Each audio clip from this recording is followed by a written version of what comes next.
En Puerto Rico y en los Estados Unidos existe la democracia. Y la democracia se valida cada 2 o cada 4 años en un proceso electoral donde la gente escoge los candidatos. Candidatos que previamente se someten al sistema, se someten al proceso a través de un sistema electoral en el cual presentan sus credenciales y esas candidaturas son certificadas y validadas. Y si un candidato gana o no gana, depende del voto del pueblo, depende de la gente. ¿Qué pasa? Hay sistemas políticos donde los rivales políticos de lo que es el gobierno permanente, la gente prefiere que no corran, que no sean escogidos, que la gente no tenga la oportunidad de escogerlo. Pero eso no pasa en la democracia.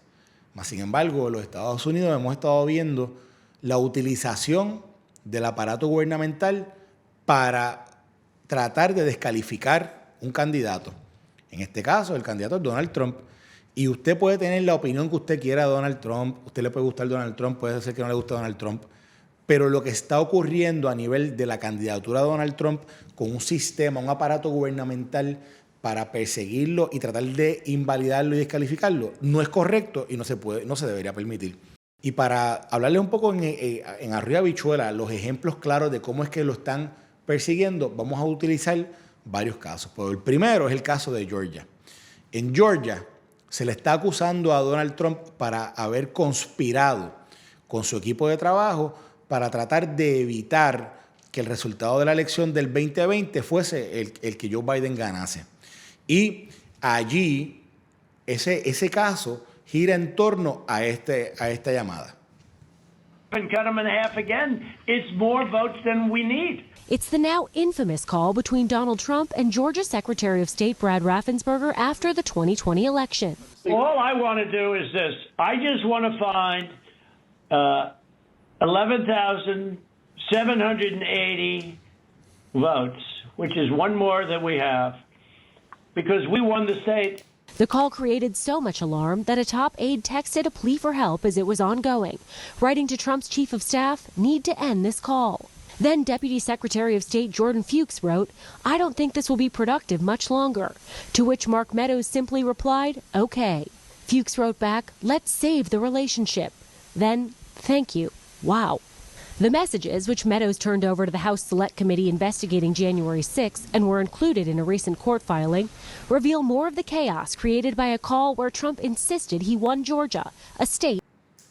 Tienen una llamada al presidente de los Estados Unidos, Donald Trump, en ese momento presidente, llamando al secretario de Estado del estado de Georgia. Y esto es importante que lo entiendan. En muchos estados, los encargados del proceso electoral en ese estado son los secretarios de Estado. Distinto a como, por ejemplo, funciona Puerto Rico, que tiene su propia comisión estatal de elecciones, los estados, quienes corren los procesos electorales, muchos de ellos son los que son secretarios de Estado, que también son puestos en la mayoría elegidos por el pueblo. En Puerto Rico, el secretario de Estado es designado por un gobernador. Allá no. Allá ellos corren una elección y ganan, ¿verdad? O el que gana tiene una de sus responsabilidades es correr el proceso electoral. Y el secretario de Estado en este caso, que fue esa llamada que tuvo con Donald Trump le estaba alegando que él había ganado y que él necesitaba identificar 11,000 tantos votos. Y entonces miren la respuesta del secretario de Estado cuando Donald Trump dice esto. Trump wouldn't have tweeted out anything and would have stayed silent, we would have stayed silent as well. And that would have just been a conversation between him and I, man to man, and that would have been just fine with us. But he's the one that couldn't, had to put it out on Twitter. And so es el mismo secretario de Estado que está diciendo, eso fue una llamada entre nosotros. Pero por el presidente haberlo hecho público, haberlo tuiteado, entonces que nosotros no nos pudimos quedar callados y tuvimos que responder. Y de ahí que surgiera una investigación en contra de Donald Trump. ¿Y quién promueve esta investigación? Es la fiscal del distrito de Fulton County, del condado de County. Del condado de Fulton, que se llama Fani Willis. Y Fani Willis es una persona que también es elegida para la posición que ella tiene. En Georgia, igual que en otros estados, el fiscal de ese condado va a un proceso electoral y es una persona abiertamente demócrata, es una persona en contra de Donald Trump. Ella lo había expresado abiertamente, había hecho una campaña política para poder ser elegida fiscal de distrito. ¿Qué pasa?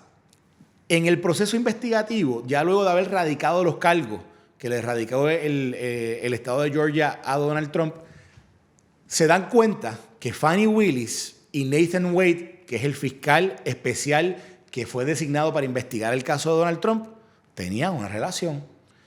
Y una relación que ellos negaron, pero que obviamente presentaba un conflicto de interés dentro de lo que podía ser una de las acusaciones más importantes que se han hecho en la nación contra un presidente. Porque se le está acusando criminalmente de haber conspirado y haber cometido fraude electoral.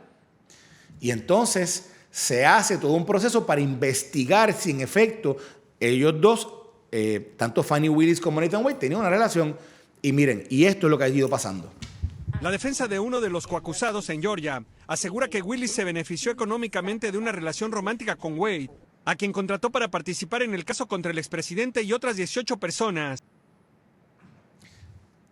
Sale a relucir en este proceso investigativo que Fani Willis se iba de vacaciones con Nathan Wade y se iban a Belice a tener algún tipo de vacación juntos. Y lo hacía él, obviamente, pagando las vacaciones, él, que es la persona que ella contrata. Y la persona que ella contrata para que él investigue a Donald Trump. Y entonces sale también a relucir en ese proceso investigativo que supuestamente que ella le pagó para atrás estas vacaciones y se las pagó cash, porque ella guarda cash en su casa. Miren. It's been my whole life. When I took out a large amount of money on my first campaign, I kept some of the cash of that. Like, to tell you...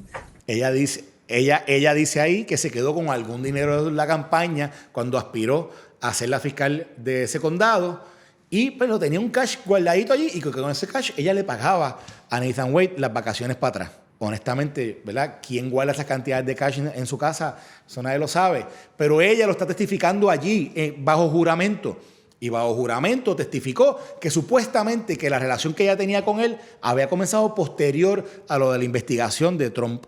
Y había sido una relación de corta duración. Y sin embargo, dentro de ese proceso de entrevista, también entrevistan a una de sus mejores amigas que había trabajado con ella. Y mire lo que dice. Lo más explosivo del día lo hizo Robin Yarty, amiga de Willis hasta el 2022.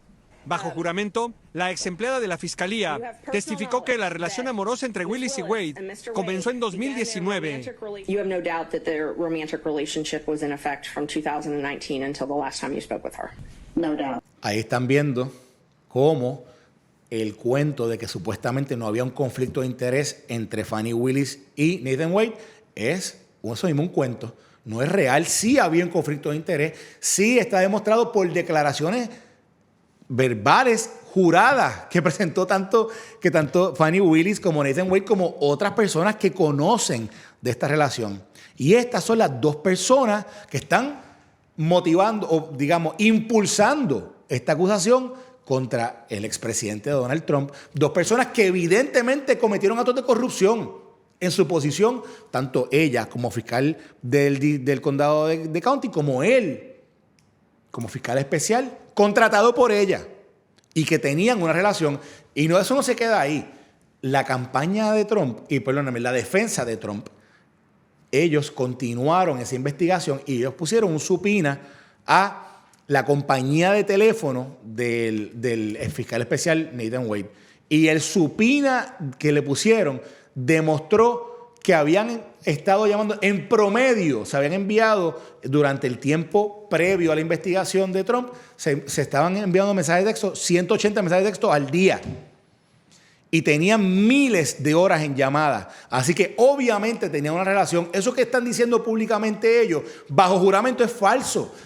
Ellos evidentemente no van a poder continuar llevando este caso. Por lo menos ellos no van a poder ser las personas que estén liderando, pero demostrando una vez más que la motivación política es lo que realmente está detrás de esta acusación, que como ustedes vieron, el secretario de Estado mismo dice que aquello fue una llamada, posiblemente una llamada que hubiese pasado por debajo del radar, si no llega a ser porque Donald Trump la pone en Twitter.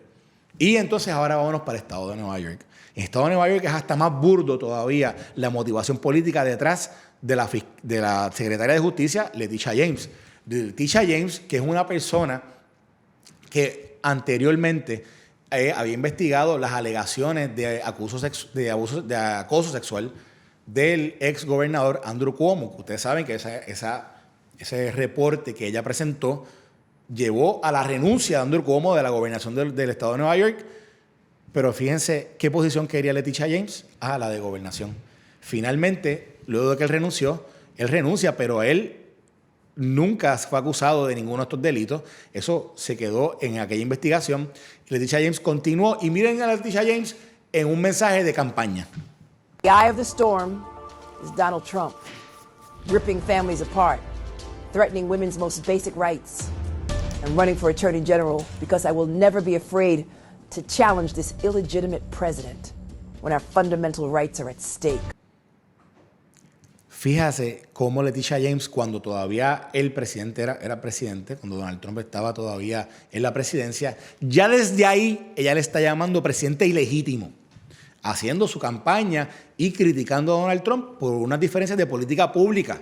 Y al final del día, de nuevo, ella como política en contra del presidente, utilizando al presidente para hacer su campaña. Pues ok, denle fast forward a eso y más adelante vemos que es Letitia James, ¿verdad?, quien lleva inicialmente unas investigaciones, en este caso bien específico, que no tiene que ver con las otras 4 acusaciones criminales que tiene, pero esto es un caso de fraude, es un caso civil, porque se le acusa a Donald Trump y a sus empresas de haber inflado unos precios, ¿verdad?, el valor de lo que eran propiedades de él para unos desarrollos, para luego él con ese valor ir al banco y decirle, mira, banco, este desarrollo que yo quiero hacer en la Quinta Avenida cuesta tantos millones de dólares. Y el banco, en su proceso de evaluación, decía, déjame ver, este es el precio, esto no es el precio. Pues mira, si tú dices que vale 300,000 pesos, pues yo te voy a prestar 100,000 pesos. Y el banco iba y le hacía un préstamo para que él pudiera desarrollar ese edificio. Y entonces venía él o su empresa y hacía el desarrollo, vendía el proyecto, hiciera lo que fuera, y pagaba para atrás el préstamo con intereses. Así lo hizo Donald Trump en este caso. Pero Letitia James determinó, o lo acusó de que él infló los precios de esos desarrollos, que le puso un precio por encima de lo que realmente costaban. Y que esa práctica es una práctica que supuestamente defraudó a los bancos. ¿Qué pasa? Ella presenta los cargos, van a un proceso judicial y supuestamente el juez determina que en efecto hubo fraude. Pero ustedes saben quién dijo que no hubo fraude. Los bancos. Los bancos fueron al proceso y dijeron, no, pero es que este tipo me pagó. El tipo, no solamente me pagó con intereses. Es más, no solamente eso, yo todavía hago negocios con él. Y entonces, la gente que son expertas, que trabajan en esto todos los días, dicen, ¿pero qué está pasando aquí? ¿Cómo es posible que estén penalizando de esta manera a una práctica o a un individuo que hay, como él hay cientos de personas en los Estados Unidos que hacen este tipo de desarrollo y hacen este tipo de práctica con los bancos, que van y le llevan, pueden ser que tengan un desarrollo en propuesto, y van al banco y le dicen, miren, esto es lo que yo quiero hacer y esto es lo que puede costar, y el banco va, decide si le da o no le da. Esto pasa todos los días pasa en los Estados Unidos, y pasa en Puerto Rico igual. Imagínense que esto ahora vamos a comenzar a encauzar o a acusar de fraude a cada una de las personas que decidan hacer algo así. Pero miren, si usted no me lo quiere creer a mí, mire lo que dice, por ejemplo, Kevin O'Leary, que es este experto financiero, que usted posiblemente lo ha visto en programas como el de Shark Tank, el programa de Mark Cuban, que en CNN lo entrevistan como experto financiero y le hablan del supuesto fraude que Donald Trump cometió. My business records. I know what a square foot looks like. I know what I can ask for and what I have the money to support. So I wonder to what extent that really is true. But on the second point, wouldn't there be many companies who would not want to do business or loan money to people like yourself or investors if they know that they can get away with fraud and there's no recourse to protect them? Excuse me, what fraud? This is not about Trump anymore. When you get a developer that builds a building and he says it's worth $400 million and he wants to borrow $200 million from a bank, which happens every day, everywhere on earth, including every American city, Every developer is an entrepreneur. They shine the light on their building and they say it's worth 400. The bank does its own due diligence, as was done in this case, because they're very good at it. The bank. Como ustedes ven, cuando la reportera le dice a O'Leary, le dice, como el fraude en este caso, y él dice, ¿fraude? ¿Pero qué fraude? Si al final del día lo que Donald Trump hizo en este caso, lo hacen todos los desarrolladores en Nueva York y en toda la ciudad de Estados Unidos, que es estimar a un valor alto lo que va a ser su desarrollo para que el banco determine qué tipo de préstamo le puede dar o no dar. Y en el caso de Donald Trump, que le dieron los préstamos que le dieron, Donald Trump hizo los desarrollos y pagó con intereses al banco. Así que no hay ni víctima de fraude en este caso. Más sin embargo, tanto Letitia James, ¿verdad?, como el juez, bueno, Letitia James que lo acusa y el juez que lo determina, que supuestamente sí cometió fraude, determinaron que había que castigarlo. A él, cuando en 12 ocasiones anteriores en Nueva York habían llevado un caso por esto y no lo habían castigado. Entonces ahora Letitia James, vamos a enseñar ahí el tweet de lo que Letitia James está haciendo recientemente. En estos días ha estado publicando o yo creo que es una cantidad de dinero, porque dice, ¿verdad?, que esto es lo que tiene que pagar Donald Trump supuestamente al Estado por haberlo defraudado con intereses.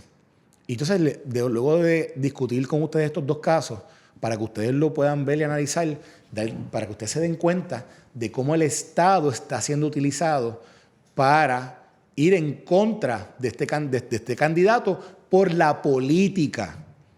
No necesariamente realmente porque haya cometido actos delictivos o porque el acto, por ejemplo, en Nueva York realmente haya cometido fraude. Un caso que ni siquiera tiene víctima, que supuestamente las víctimas de este caso serían los bancos. Los bancos testificaron a favor de él, de que estaban bien con él. Y así hemos estado viendo cómo un sistema se utiliza políticamente para destruir a la oposición política. Y usted le puede o no puede gustar Donald Trump, como dije al principio, pero en el proceso democrático se permite que las personas que quieren ser candidatos aspiren, presenten sus credenciales y que la gente decida, no que el poder político detrás del Estado decida. Y eso es lo que estamos viendo aquí. Y eso es lo que más adelante vamos a seguir discutiendo en diferentes programas que vamos a estar haciendo, porque esto es solamente una muestra de una serie de acciones que el Estado ha ido cometiendo para tratar de descalificar e invalidar la candidatura de Donald Trump.